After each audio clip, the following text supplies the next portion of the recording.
喺我接觸特殊需要家庭入面，我成日都會聽到家長問一個問題：老師，我學咗好多教養工具啊，點解對住小朋友嗰陣，個心依然都係咁焦慮嘅？其實焦慮嘅源頭，往往係因為你只係睇到佢嘅限制，多過佢嘅潛能。今日我哋會傾下點樣換走你嗰副焦慮濾鏡，用另一個眼光、信念去幫小朋友創造一個完全唔同嘅未來。大家好，歡迎嚟到一起正教。喺我哋討論信念點樣改變現實之前，如果你都覺得呢個系列嘅分享俾到你一點點嘅力量，請幫忙點讚呢集嘅內容，share 俾你身邊嘅同路人。你嘅支持係我哋製作高質素教養內容嘅最大動力。多謝大家。教養心理學，信念就係一副濾鏡。喺過去嗰幾集，我哋分享咗好多實戰嘅工具，好似 3R 原則或者視覺圖卡，唔知大家喺屋企有冇運用到呢？但係今日我想同大家傾一個比所有工具都擁有更強大嘅力量，就係信念。喺教育心理學入面有一句叫做自我實現嘅預言。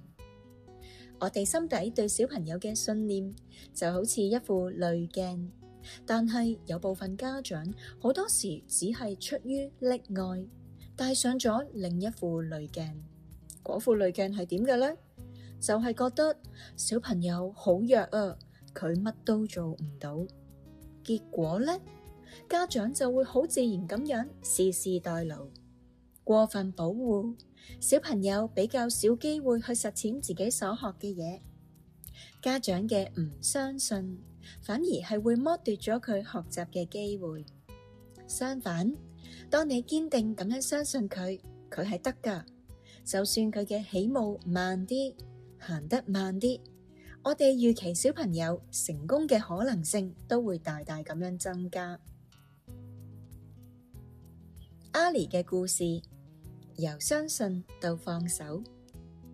我想同大家分享一個小朋友嘅故事，佢叫做阿里。阿里嘅父母冇因為佢有特殊需要就斷定佢冇辦法自己出街，因為佢哋相信阿里佢係學得識㗎，所以佢哋肯花時間陪佢去睇地圖、搭巴士。佢哋學識咗睇小朋友嘅微細表情，當見到阿里開始有信心嘞喎，佢哋就會慢慢減少幫助，慢慢放手。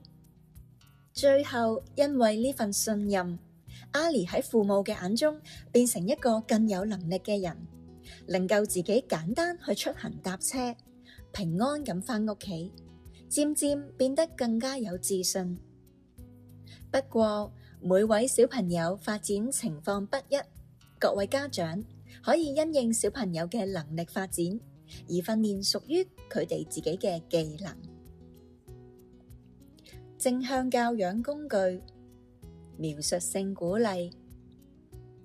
信念聽落好抽象，當我哋照顧小朋友覺得好攰，或者面對佢哋情緒爆發嘅時候，點樣可以每日去實踐呢份相信呢？我同大家分享一個我每日喺課堂都會用嘅小工具，而且你哋亦都可以即刻喺屋企使用嘅正向教養工具，就係描述性鼓勵。平時我哋好習慣會講你好叻啊，你好乖，但係對於有特殊需要嘅小朋友嚟講，呢啲說話太空泛啦，佢哋未必 get 到自己到底係叻喺邊。而描述性鼓勵就係要求我哋放低批判，轉用一個好簡單嘅句式，例如我留意到，或者我見到嚟做開頭，只係好客觀咁樣去描述佢付出嘅努力。大家可以試下將以下嘅句式套用喺日常生活裏邊啦。場景一，生活自理。與其話你着鞋好叻啊，不如話我留意到你頭先着鞋嗰陣，雖然條魔術貼黐得唔係好直，但係你堅持自己試咗3次，冇放棄到。場景2，情緒挑戰。與其話哇你好乖喎，今日冇發脾氣，不如話我見到你頭先覺得好嘈好驚嘅時候，你自己行埋一邊揞住耳仔，你識得揾方法去幫自己冷靜落嚟。場景3，轉換環節。與其話咦終於肯熄電視啦，不如話我留意到夠鐘熄電視嘅時候，你雖然有啲唔開心，但係你冇掉到個遙控器，然後再呼吸2下。